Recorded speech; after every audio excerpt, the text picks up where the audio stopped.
Alright, what's going on, dudes, and welcome back to Minecraft.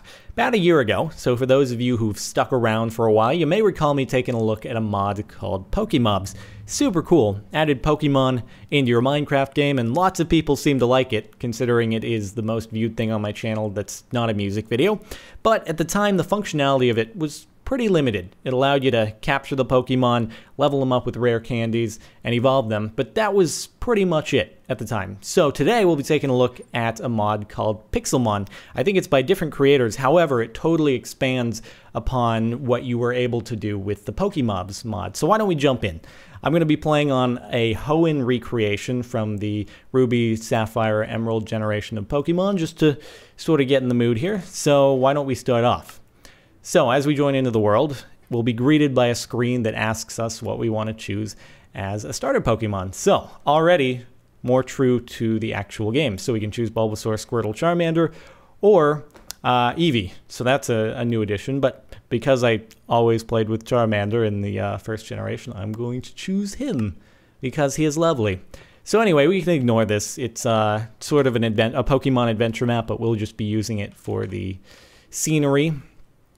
And so let's head up in here. I think our mom is sort of waiting for us here. Be careful on your journey, son. Take the super cookie. Okay. Well, anyway, as you can see, Pokemon theme inspired. And but as far as the mod goes, over in the right-hand corner, we've got a little bracket that at the moment shows our Charmander sprite avatar, whatever you want to call that little image. If we hit the P key, we can throw out our Charmander. Well, not actually toss him into the trash, but we can toss him out, and he'll actually follow us around by default. Once we get far enough away from him, he'll go ahead and catch up to us, and pretty cute boxy Charmander. We can recall him by pressing P again, and we can also expand that little inventory screen by hitting the O key, and then we get some stats about the Charmander. He's level 5, he has 19 out of 19 HP, so on and so forth. Alright, so now why don't we go ahead, I'll close up that inventory screen just so it's not obscuring the screen, and let's try to find some other Pokemon. They're actually kind of rare. They're not just all over the place, so we have to take a look around. So why don't we switch on over into Creative just so we can fly around? And hopefully we'll be able to find one pretty quickly here just to give a nice little demonstration. Alright, so here we've managed to find a Pokemon. I don't recognize it because it doesn't seem to be from the original 151. It's a Militank. So it's a little midget cow thing. That's interesting.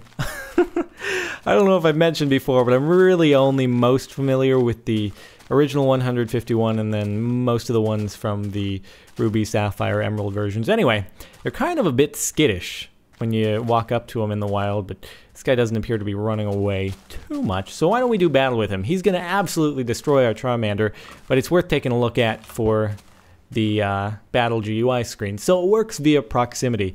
You throw out your Pokemon within a certain range facing the enemy or the wild Pokemon, and this screen is going to show up, and you're going to do battle automatically. You can choose to run if you want, but obviously we want to give a demonstration here. What's obviously going to happen is we're going to choose Scratch. His agility is going to be higher than ours, and he's going to probably one-hit KO us. So anyway, you'll get to see the attack animation at least. Here we go. And takes a few seconds. Sure enough, he used a non-damaging attack on us, so that's nice. He upped his defense, I think. And well, we got to scratch him. So he did 2 hit points worth of damage. Well, anyway, at least you got to see the exchange right there. Now, no matter what attack you choose, the animation is the same, but it at least shows that an attack was thrown, and you obviously get the text down there in the bottom left-hand corner. Let's try Scratch again, and this time he's probably just going to stomp us into oblivion. There we go. Our Charmander was KO'd. So now you see in the inventory screen, Charmander, level 5, fainted, and he seems to just be jumping around for joy. Take that! I could hit you myself because you can't fight back. Well, anyway, now's a good time to demonstrate the healing machine. So pretend we're at a Pokemon Center here. Actually, we should just go into one. Why don't we? Let's walk on into the Pokemon Center and pretend that the healing machine is already there. This, again, is craftable. You can find the recipe on the page linked in the description. Once you put it down, you can right-click on it, and then click Heal, and voila. Charmander is getting healed slowly but surely. And then we can close it up, and he's back to full health, as he was before that battle. Well, fair enough. Now, why don't we give him sort of a fighting chance?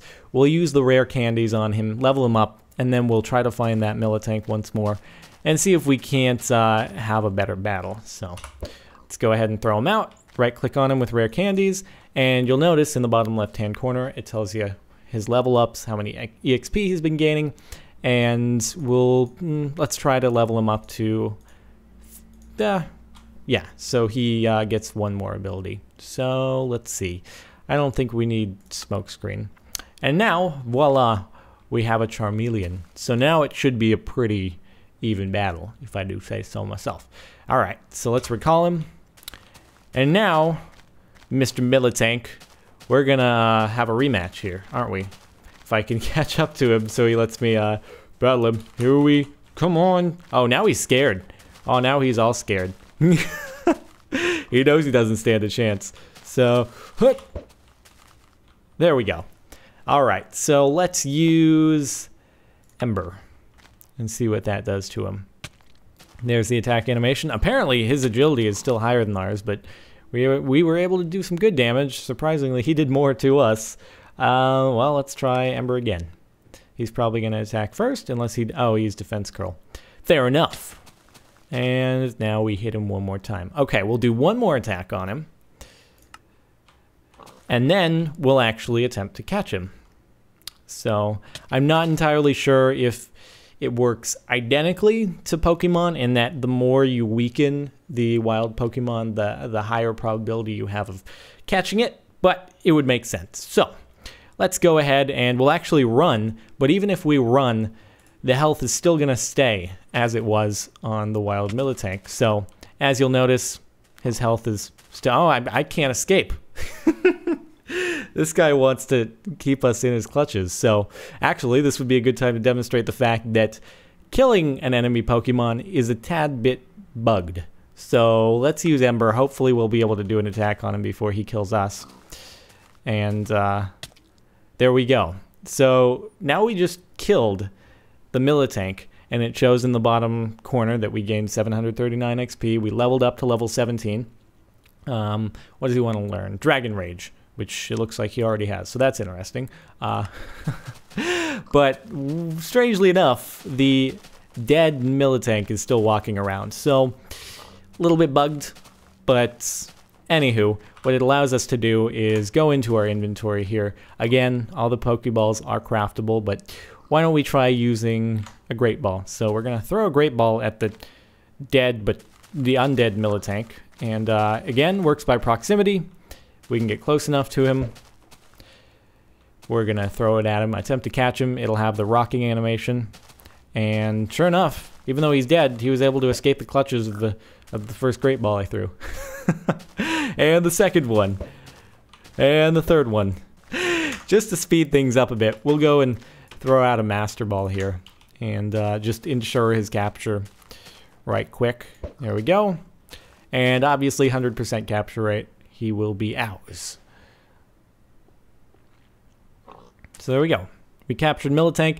And now, you'll notice he appears on the left hand of our screen in our inventory. We can hit O, brings up his stats, 49 out of 50. For whatever reason, he regened the health that he lost in the battle, but maintained that damage that I did by punching him. Interesting.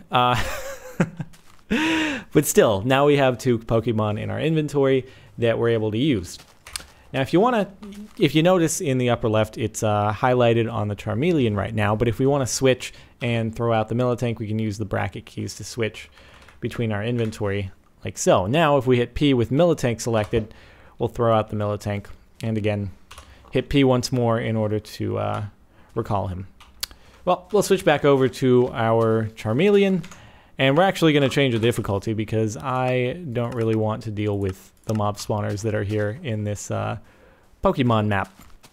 So at this point, I figure we should try to just look around a bit more and see if we can't find few more Pokemon to catch, fill up our inventory, and then we can demonstrate the PC screen. So funny enough, out of bounds, over the wall where you're not supposed to be able to get to, there is just a whole plethora of Pokemon around here. Even a Snorlax.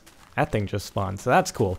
So why don't we go at 2 Snorlaxes? Let's go ahead and fill up our inventory by throwing Master Balls at all these guys. I don't know where exactly the hitbox is on him. There we go. We are just gonna fill up on everything over here. Come on. So we captured Arbok. Again, he's gonna appear in our inventory. We're about to capture either Electrode or Voltorb. I'm not sure entirely which one that was. I think that was a Voltorb. Let's capture the Electrode. Get the 2 names mixed up all the time. And oh my god, it's a Pikachu. Let's capture Pikachu. Here you go.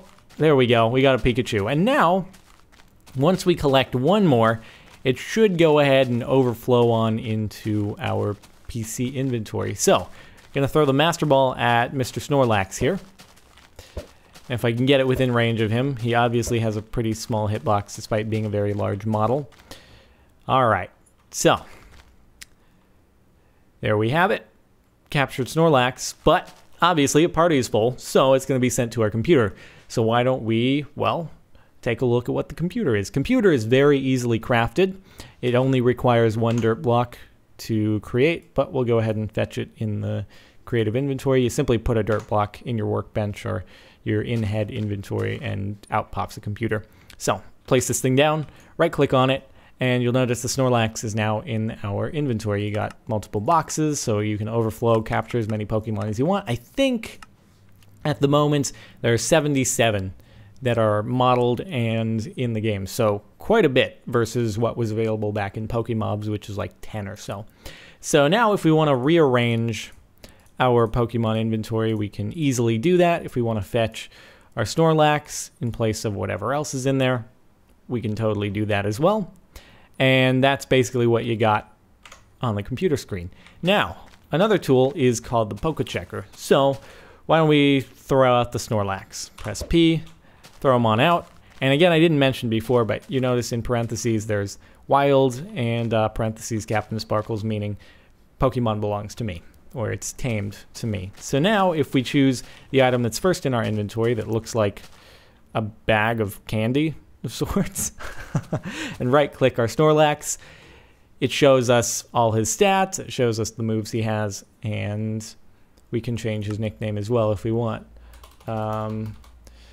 Big Buddha, because he kind of reminds me of Buddha, and I think I totally spelled that wrong. There we go.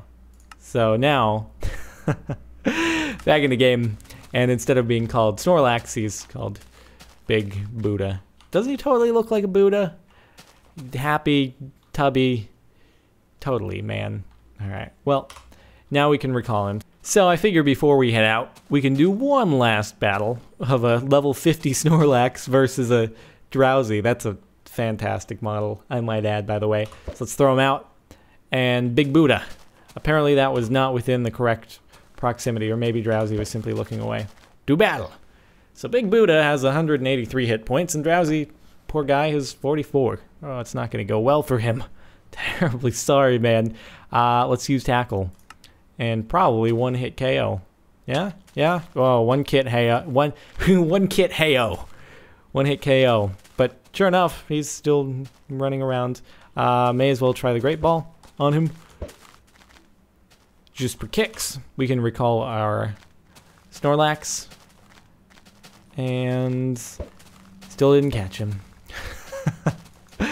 I think they, a little bit of, again, as I said before, a recalculation of the capture probabilities would be nice. But hey, just as I say that, fair enough, we capture him with the Great Ball. So there we go. That's a legitimate battle to capture. So unlike in the actual game, you don't actually have to worry about accidentally killing the Pokemon you're trying to capture. At least for now. That may be fixed later on. I wouldn't be surprised. But for now, you get the luxury of just taking him down to 0 health and then